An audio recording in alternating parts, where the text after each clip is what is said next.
नमस्कार. मी ॲडव्होकेट संदीप ससाने कानगाव इथून सध्या आपल्याशी बोलतो आहे. कानगावमध्ये जो आपलं पाटस स्टेशन आहे, पाटस रेल्वे स्टेशन, तिथं सध्या जी परिस्थिती आहे, लोकांना येण्या जाण्यासाठीचा जो पादचारी पूल असतो, ज्याला आपण FOB म्हणतो, फूट ओव्हर ब्रिज, तर तो फूट ओव्हर ब्रिज आत्ता जो बांधला आहे तो अपूर्ण अवस्थेत आहे.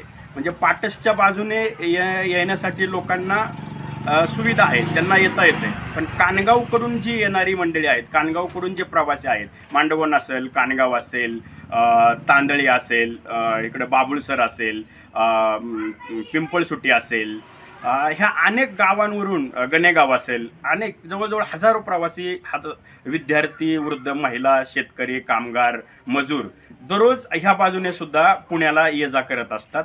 परंतु आपल्याकडे प्रॉब्लेम काय आहे, ज्या पाटस स्टेशनवरती जो फूट ओव्हर ब्रिज बांधला आहे, जो पादचारी मूल बांधला आहे, तो अपूर्ण अवस्थेत बांधला आहे. त्या पादचारी ब्रिजच्या अलीकडे सुद्धा रेल्वे प्रशासनाने रेल्वे रूळ टाकलेले आहेत. अशा 2 ट्रॅक टाकलेले आहेत, जे कंपन्यांसाठी टाकलेले आहेत. कंपन्यांना मालगाड्या गेल्या पाहिजेत कंपन्यांपर्यंत, त्यांचं सिमेंट वाहतुकीसाठी तो ट्रॅक टाकलेला आहे दोन्ही बाजूने. आता प्रॉब्लेम असा आहे की तो अलीकडे असल्यामुळे लोकांना त्या FOBवरती, फूट ओव्हर ब्रिजवरती जाण्यासाठी इतका प्रॉब्लेम येतोय, कारण तिथं आहे ना, त्या ट्रॅकवरती मालगाड्या लागलेल्या असतात, 2-2 मालगाड्या लागलेल्या असतात. त्या 2 मालगाड्यांच्या खालून या प्रवाशांना जावं लागतं.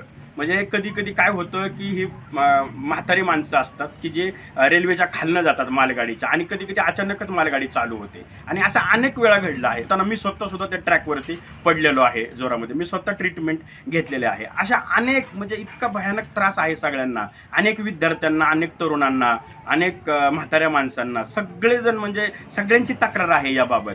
आणि अतिशय गंभीर, अतिशय भयानक असा हा प्रश्न आहे सगळ्यांच्याच प्रवाशांचा, आणि त्यांना येता जाता दररोज तो त्रास होत आहे. म्हणून आता किती दिवस पाहायचं बाबा, आज शासन करेल, उद्या सरकार करेल, हे अशा आम्ही वाट पाहत होतो. पण असं दिसतंय की तिथं त्या गावातल्या ग्रामपंचायतनं अनेक वेळा त्यांना पत्र दिलं आहे. म्हणजे आता राहुल चाबुकस्वार जे सरपंच आहेत, त्यांनी शासनाला पत्र दिले की बाबा तुम्ही इथं फूट ओव्हर ब्रिज बांधा, नाहीतर एखादा अपघात फार मोठा होऊ शकतो. आमचे सामाजिक कार्यकर्ते माऊली शेळके यांनी सुद्धा 2023 पासून त्या फूट ओव्हर ब्रिजसाठी कॉलअप घेतलेला आहे. तर त्यांनाही असं व्यवस्थित काही उत्तर आलेलं नाही, आमच्याकडे निधी कमी आहे, निधी आल्यावरती आम्ही बांधू. पण हे सगळं जे आहे ते भारतीय संविधानातील मूलभूत हक्कांचं उल्लंघन आहे. भारतीय संविधानातलं आर्टिकल 21 हे आपल्याला नागरिकांचे जे मूलभूत